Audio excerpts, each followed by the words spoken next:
Hello, నేను చేసరావు. తెలంగాణలో అత్యంత సంచలనమైనటువంటి కేసు ఫోన్ ట్యాపింగ్. దాన్ని దాదాపుగా చివరి దశకు తీసుకొచ్చారు తెలంగాణ పోలీసులు. కానీ ఆ రోజున ఇంటెలిజెన్స్ చీఫ్గా ఉన్నటువంటి ప్రభాకర్ రావు గారు ఇండియా వస్తేనే అది ఫైనల్ అయ్యేటువంటి అవకాశం ఉంది. అందుకే ఆయన్ని తీసుకురావడానికి ఇప్పుడున్నటువంటి కాంగ్రెస్ పార్టీ ప్రభుత్వం, రేవంత్ రెడ్డి గారి ప్రభుత్వం సర్వశక్తులు ఒడ్డుతోంది. అన్ని రకాల ప్రయత్నాలు చేస్తూ ఉంది. రెడ్ కార్నర్ నోటీస్ను తాజాగా జారీ చేసింది. రెడ్ కార్నర్ నోటును జారీ చేయడంతో పాటు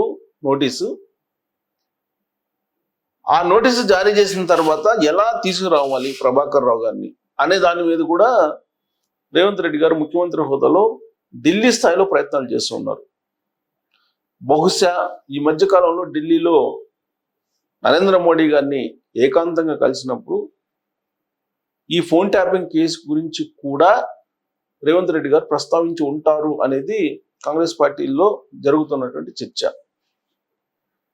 ఎందుకు ఈ కేసుని అంత సీరియస్గా తీసుకున్నారు రేవంత్ రెడ్డి గారు అంటే, ఎన్నికలకు ముందు పిసిసి అధ్యక్షుడి హోదాలో రేవంత్ రెడ్డి గారు తెలంగాణ సమాజానికి ఇచ్చినటువంటి హామీల్లో ప్రధానంగా కల్వకుంట్ల ఫ్యామిలీ చేసినటువంటి అవినీతిని బయట పెడతాను, కల్వకుంట్ల ఫ్యామిలీని ఒకే జైల్లో పెడతాను, చెంచులగూడ జైల్లో. ప్రభాకర్ రావు గారు ఎక్కడున్నా కానీ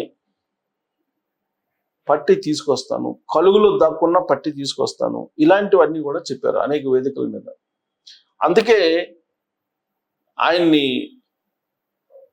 ఒక పొలిటికల్ హీరో లాగా చాలా మంది భావించారు. యూత్ ఆయన్ని ఫాలో అయ్యారు ఎన్నికలకు ముందు.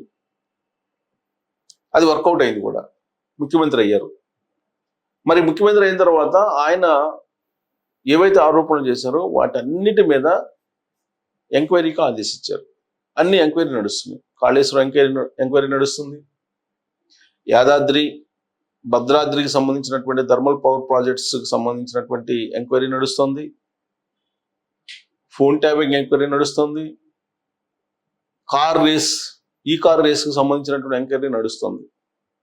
మరి ఈ కేసులు ఇప్పట్లో తేల్తాయా అనేటువంటి డౌట్ చాలా మందిలో ఉంది. అన్ని కేసుల కంటే కూడా ఫోన్ ట్యాపింగ్ కేసు చాలా కీలకమైనటువంటి కేసు. ఎందుకంటే టెలిగ్రాఫిక్ యాక్ట్ అనేది చాలా కఠినమైనటువంటిది. దాన్ని ఇంప్లిమెంట్ చేస్తే కనుక నిందితులకి ఖచ్చితంగా శిక్ష పడేటువంటి అవకాశం ఉంది. అందుకే ఇప్పుడు ఆ కేసుకు సంబంధించి వివరాలు అన్నీ సేకరించారు. కొంతమంది ఆఫీసర్స్ను కూడా జైలుకి పంపించడం జరిగింది. హార్డ్ డిస్క్ని స్వాధీనం చేసుకున్నారు, పెన్ డ్రైవ్ని స్వాధీనం చేసుకున్నారు, వాంగ్మూలాలు తీసుకున్నారు ఆఫీసర్స్ దగ్గర నుంచి. ఇవన్నీ తీసుకున్న తర్వాత ఒక కంక్లూజన్కి వచ్చారు. తెలంగాణ సిట్ ఒక కంక్లూజన్కి వచ్చింది. ప్రభాకర్ రావు గారు ఆ రోజున ఇంటెలిజెన్స్ చీఫ్గా ఉన్నారు, ఇన్ఛార్జ్గా ఉన్నారు.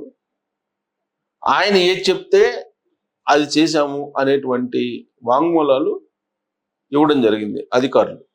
అంటే ఇంటెలిజెన్స్లో ఉన్నటువంటి అధికారులు మొత్తం కూడా దాదాపుగా అదే ఇచ్చారు.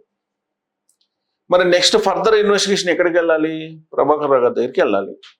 ఆయన్ని విచారిస్తే కానీ అసలు ఎందుకు ఫోన్ ట్యాపింగ్ చేయాల్సి వచ్చింది, సాధారణ పౌరుల దగ్గర నుంచి సెలబ్రిటీల వరకు మీరు ఎందుకు ఫోన్ ట్యాపింగ్ చేయాల్సి వచ్చింది అనే దాని మీద ప్రశ్నిస్తే ప్రభాకర్ రావు గారు చెప్పారు కాబట్టి మేము చేసామని చెప్తున్నాను. దాదాపు పారిశ్రామికవేత్తల్ని, సినిమా వాళ్ళని, పొలిటీషియన్ ఇళ్లలో ఉండేటువంటి మహిళల ఫోటోలు, జడ్జెస్ ఫోటోలు, జడ్జెస్ ఫోన్స్, దాదాపుగా జడ్జెస్వి 12 మంది జడ్జిలు ఫోన్లు ట్యాప్ చేశారని చెప్పేసి తాజాగా బయటకు వచ్చింది.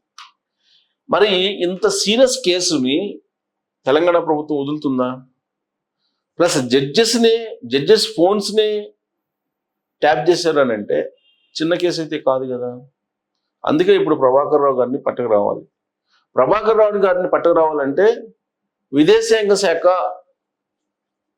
సానుకూలంగా స్పందించాలి. అందుకే ఇప్పుడు రేవంత్ రెడ్డి గారు విదేశాంగ శాఖతో టచ్లో ఉన్నారు. జయశంకర్ గారితో, విదేశాంగ శాఖ మంత్రి జయశంకర్ గారితో టచ్లో ఉన్నారు. ఎప్పటికప్పుడు ఆయనతో సంప్రదింపులు జరుపుతూ రెడ్ కార్నర్ నోటీసులు ప్రస్తుతం జారీ చేశారు. అమెరికా నుంచి ఆయన్ని పట్టురావాలి. అమెరికాకి పారిపోయినటువంటి ప్రభాకర్ రావు గారు అక్కడ రాజకీయ శరణార్థిగా ఆయన దరఖాస్తు చేసుకొని గ్రీన్ కార్డు పొందారు అనేటువంటి సమాచారం తెలంగాణ పోలీసులకు, తెలంగాణ సిట్కి ఉంది. మరి గ్రీన్ కార్డు హోల్డర్స్ అమెరికా పౌరులు కాబట్టి మరి ఇండియాకి తీసుకొచ్చి విచారించడానికి హక్కు ఉందా అని అంటే ప్రభాకర్ రావు గారి కేసుని సపరేట్గా తీసుకుంటుంది. ఎందుకంటే భారత విదేశాంగ శాఖ ఆల్రెడీ ప్రభాకర్ రావు గారి కేసు, దానికి సంబంధించినటువంటి అంశాలను కూడా అమెరికా ప్రభుత్వానికి తెలియజేసింది. పైగా ఇప్పుడు ట్రంప్ అమెరికా అధ్యక్షుడు అయిన తర్వాత గ్రీన్ కార్డు ఉన్నప్పటికీ అమెరికా పౌరులు కాదు అనేటువంటి విషయాన్ని చెప్తూ ఉన్నారు మౌఖికంగా. అమెరికా ఉపాధ్యక్షుడు జేడీ వాన్స్ క్లియర్గా చెప్పారు అన్నమాట. ఇలాంటి సందర్భంలో మరి ప్రభాకర్ రావుని తిరిగి అప్పజెప్పేటువంటి అవకాశం ఉందా అమెరికా ప్రభుత్వం?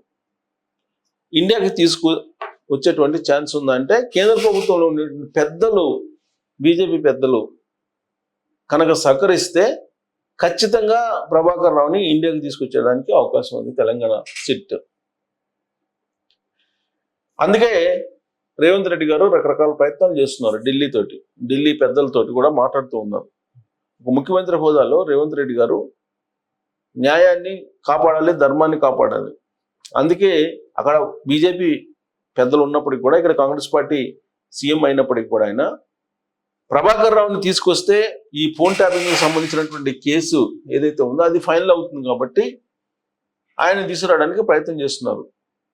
రెడ్ కార్నర్ నోటీస్ ఇచ్చారని అంటే ఖచ్చితంగా విదేశాంగ శాఖకు వెళ్తుంది. విదేశాంగ శాఖ దాన్ని ఫైల్ చేస్తుంది, అది అమెరికా కూడా పంపిస్తుంది. ఆయనతోటి ఇప్పుడు శ్రావణ్ రావు కూడా ఇప్పుడు విదేశాల్లో ఉన్నారు.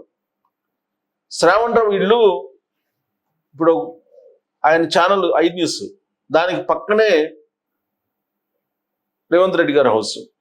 అందుకే ఆ భవనంలోనే, రేవంత్ రెడ్డి గారి దగ్గరలో ఉండేటువంటి ఛానల్ భవనంలోనే ఈ శ్రావణ్ రావు ఫోన్ ట్యాపింగ్కి సంబంధించినటువంటి పరికరాలని ఉపయోగించి ఫోన్ ట్యాపింగ్ చేసే ప్రయత్నం చేశారు. రేవంత్ రెడ్డి కుటుంబీకుల ఫోన్లు అనేది ప్రధానమైనటువంటి ఆరోపణ శ్రావణ్ రావు మీద.